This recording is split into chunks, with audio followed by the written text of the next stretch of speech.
Kabar bahagia datang dari pasangan Aliyah Mas Said dan Tariq Halilintar.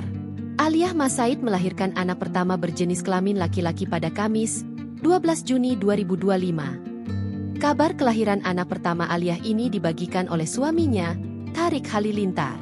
Melalui unggahan Tariq di Instagram pribadinya Tariq Halilintar, Jumat, 13 Juni 2025, pria 26 tahun ini memposting momen persalinan Aliyah Mas Said.